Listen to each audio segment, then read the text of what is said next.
Hi, Scott. Hello. Hey, how you doing? Good. How are you? I'm really good, actually. What's it like in New York? It's scary. It's sad. Yeah, It's a bit sort of like stressful, I guess, for a lot of people. yeah. Um, but me personally, I'm fine. All I'm right, okay. that's Yeah. good. Looks like you got a nice flat there behind you.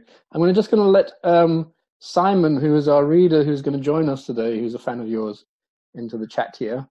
Hi, Simon. So, wait, you're from where? Are you from in Australia?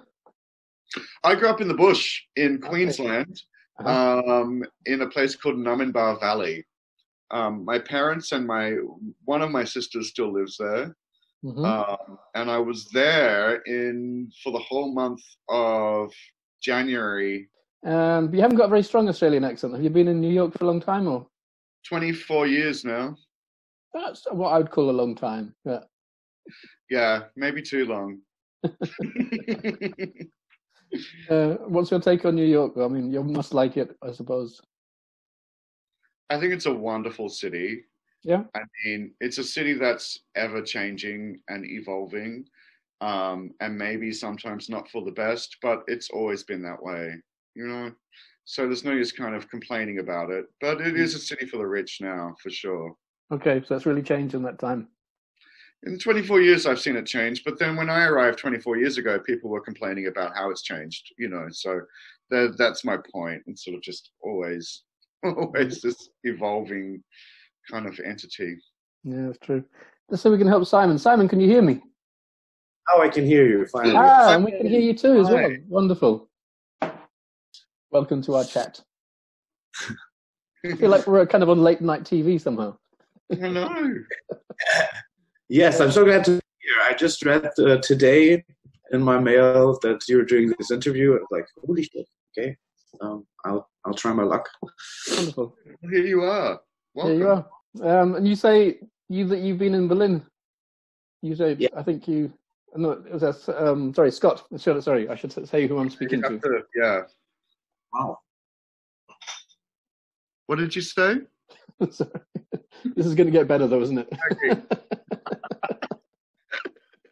No, I said because in the blurb about you, it said you called Berlin your safe place for some time. Did you spend some time in Berlin? I've spent a lot of time in Berlin. I've Okay, never lived there officially, okay, but I've spent time there. I've got a lot of friends there. My manager's out of there, and yeah, I guess when I say safe space, I mean Berlin has been a city that's been really kind to me. In fact, the whole of Germany's been really kind to me mm, over the last sort of 12 years when I started releasing albums and stuff. Like it seemed like for some reason Germany really got what I did and mm. appreciated it. And the shows there are always really cool and really well attended, and they're super respectful. So yeah, I do have a sense of comfort about Berlin and Germany in general. Yeah, that's nice. But I do find that generally with Germany that it's very seems to be very open for different kinds of music and different ways of presenting music, and also they're quite happy to kind of open their ears to something they haven't heard before and take it at face value in a way. I think. Yeah, no, totally. I definitely meet a lot of people that had never heard of me, but were recommended by a friend to go along to the show, and they just came with open ears and open arms, and yeah, Mm, very kind, very kind. cool. Well, I mean, the first thing is not so much an interview question, but with the coronavirus, do you find that that's bringing out a certain aspect of American society? Is there some kind of aspect of American society? Because us sitting in Europe, we kind of look at America in like a media kind of way. But do you find that it's bringing out a certain kind of strain of Americanism, or and what that might be? Well, for the last sort of like 4 years, there's been a certain strain of Americanism that's been revealed, Mm, um, and it's sort of got to a bit of an apex with this virus hitting us so hard, and how mistruth has become so normal. And it's a little defeating and really scary. Mm. I think you would hope that in times of crisis it would bring people together, and politics would be put aside, but it's only made it worse. Okay. I don't have a lot of hope for this country right now. Okay. Yeah. Moving on to your music, it's kind of what I listened to from before is kind of quite, there's definitely a very melancholy strain through it, I would say, if you don't mind me saying that. No, I totally own that. Yeah. Because I find that sometimes people who write really melancholy music are actually very up people, and some are very melancholy people. How you like at home kind of thing, you know?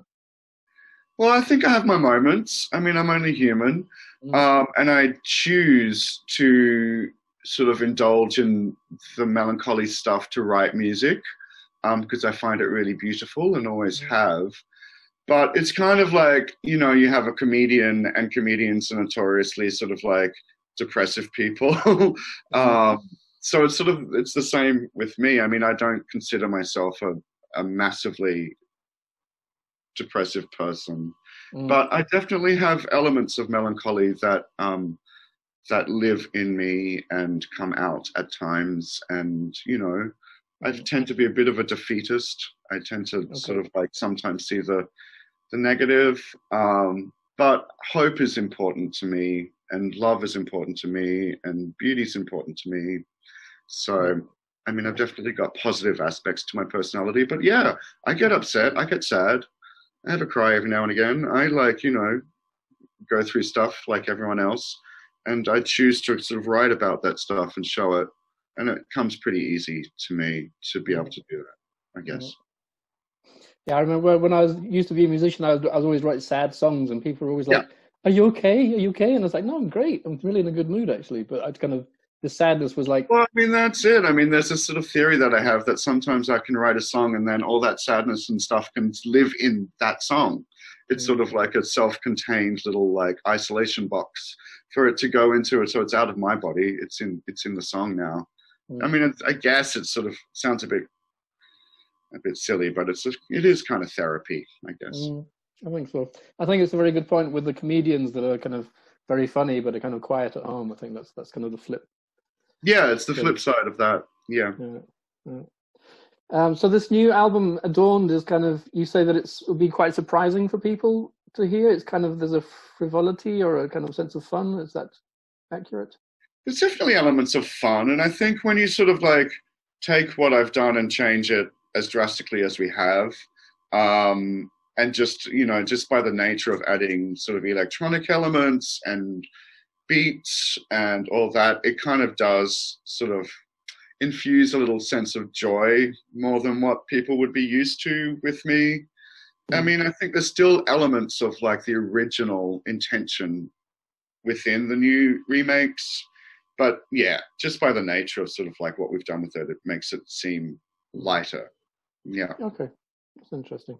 And are you kind of a planner, or do you just do things spontaneously, or are you kind of like, do you think we're going to do this album and then I might go in that direction, or I might do this, or, I mean, do you plan ahead?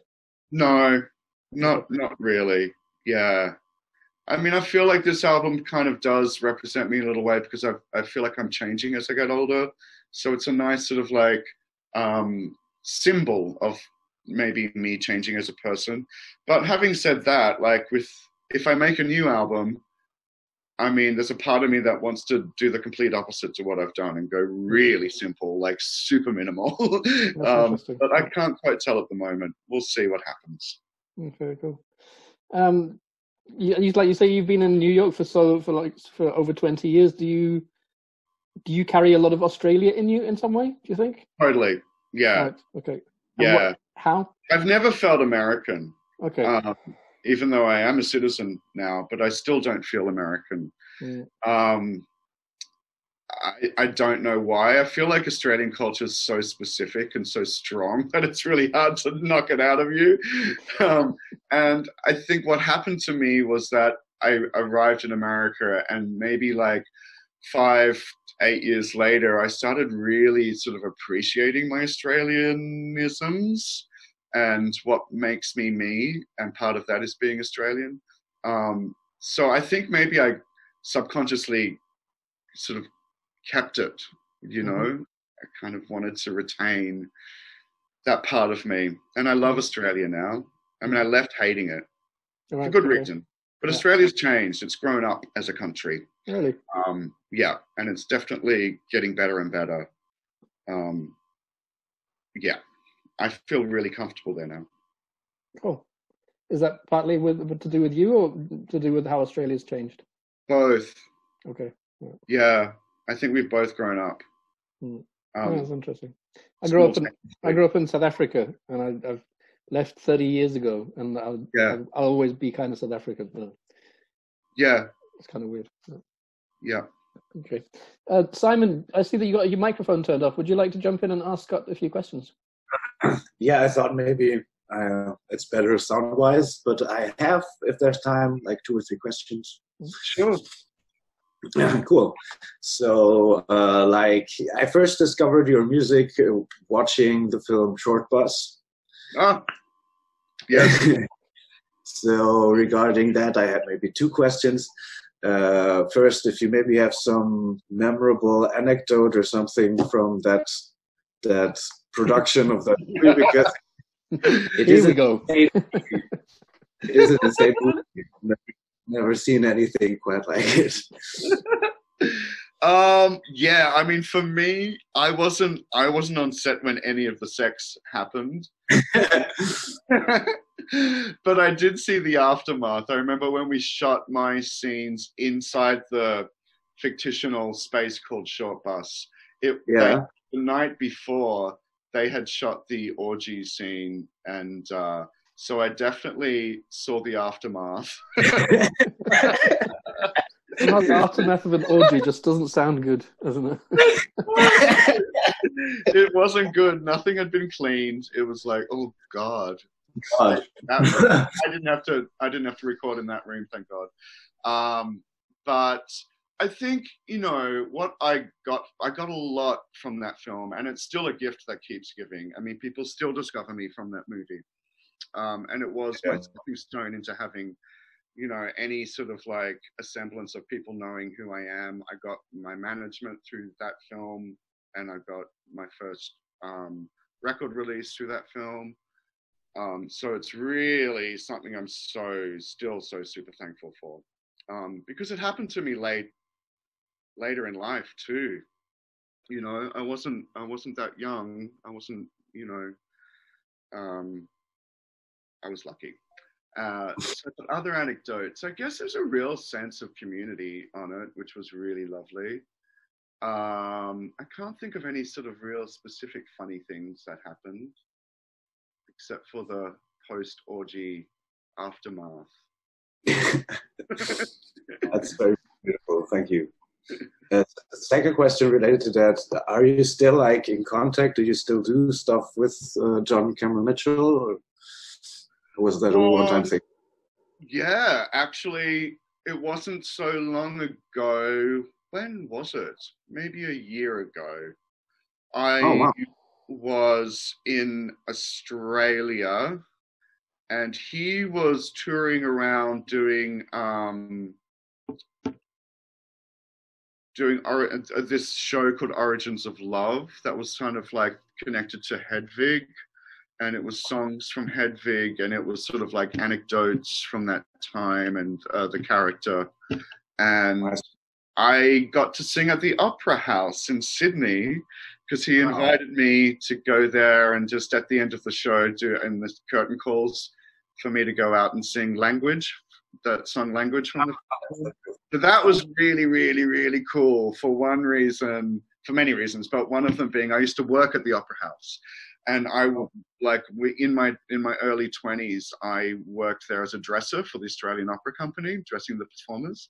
So I got to go back and actually be a performer at a place where I was sort of like behind the scenes. So that was cool. And secondly, my mum and dad got to come and see me sing at the Opera House, which was like, you know, a big proud moment for me and for them.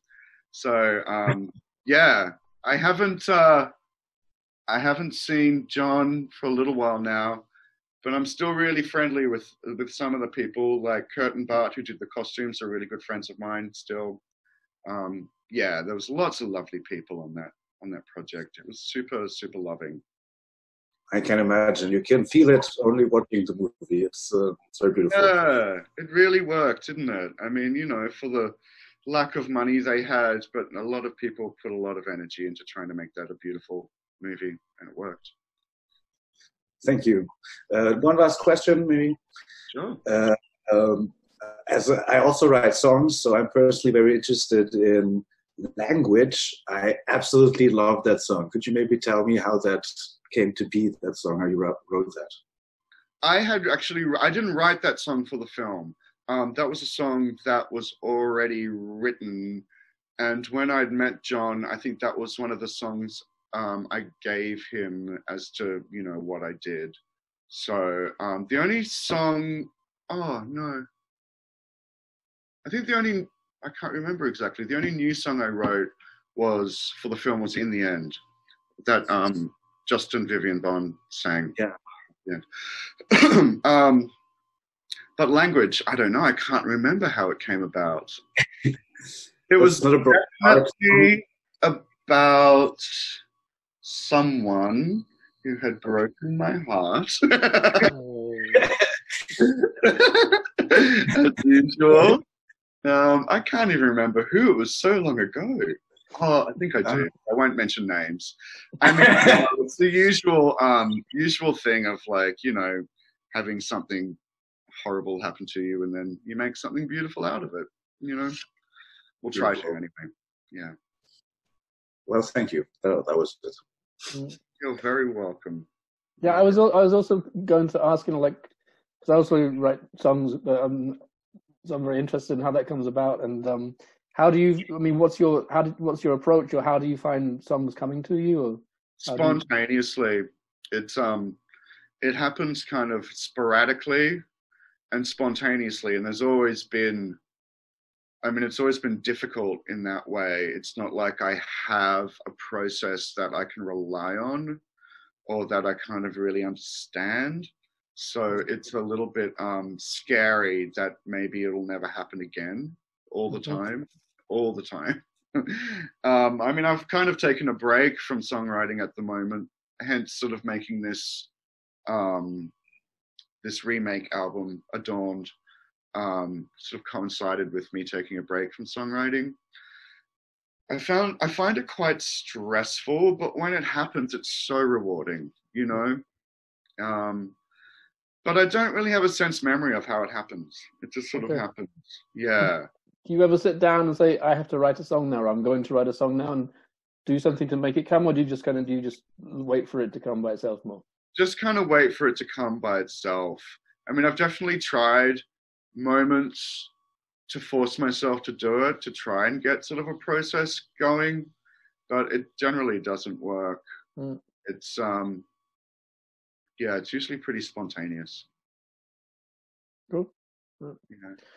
And what do you find yourself writing about? I mean, like with the words? I mean, or why do you write what you write? Where does it, you know? Tell us about that. Why is it that I write what I write? I mean, I think as a child, even I felt kind of misplaced, felt a bit isolated. And I remember distinctly, like, ballads or songs of a melancholy nature kind of agreeing with me, even as a child. I sort of found, you know, I found my own sort of like place in them. And I think maybe that shaped me to write what I write, because I am always drawn to the melancholy or the slightly dark place. Not always, but generally speaking, I think I just find it beautiful. And I think for me, my job turned into one of giving back. My hope was to give back to people that what songs had given to me as a kid or as a teenager. Like, it would make me feel very successful when I can sing other people's lives within my own. You know what I mean? That's a nice line. Thanks. Yeah, no, that's good answer. Good answer. What So you were just saying that melancholy songs spoke to you, especially when you were young. What's your musical background? What did you listen to when you were growing up, or what were you drawn to, like artists? Well, my particular thing was like, probably like, the Smiths were big up on the list, still are. I mean, I know, Morrissey's gone off the rails now, but like back when I was a teenager, the Smiths were huge for me and really influential, and spoke my language. And The Cure and The Birthday Party and Nick Cave and all that sort of dark kind of 80s into 90s pop.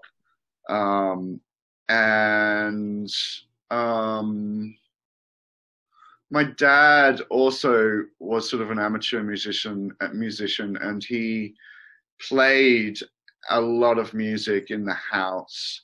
So I kind of grew up with like Dylan and the Bee Gees and a lot of stuff that's on my covers album is sort of a bit of an ode to my dad in a way, and he exposing music to me and how maybe that sort of like influenced what I consider to be nice music. Is there anything that you specially want to tell us? You've been thinking, I've got to tell them. Everyone asks me that. It's so kind after an interview. Like the Germans and the Austrians always ask me that question. I think it's so lovely of you. But no. Well, at least we asked, do you know what I mean? No, I appreciate you asking, but I don't have anything to add unless you want to ask something else, Simon. Or Simon, do you have anything else you'd like to ask? No, I just wanted to say you definitely did that for people. For me, you did that melancholy music thing when I was a teenager. I love that. So you gave back. Perfect. Thank you. That makes me feel good. I appreciate it. The last one I wanted to just ask you quickly is about the Gays Against Guns thing. Yeah. I mean, it seems pretty self-explanatory, but do you want to say what it's doing, or how people could get on board, if they should get on board, or anything like that? Yeah, you could just Google Gays Against Guns. It's a organization that, protests gun violence and the horrible availability of assault weapons, and they're just doing good work. And you could research them by just Googling them, I guess. Okay, fair enough, cool. Okay, well then that's everything from me. So thank you very, very much for being with us. It's really hugely an honor. My pleasure. Stay safe, everyone, and thanks for the interview. Yeah, and Simon, thank you for being there as well. It was great. Thanks, Simon. All right. Thank you both. Have a wonderful day, or what time is it in New York actually? It's 11 o'clock in the morning. Well then have a nice day. Thanks. You too. Bye-bye. Cool. Ciao. How do we stop this? I'll stop this. I don't know. We'll be on here forever. Bye. There's no escape.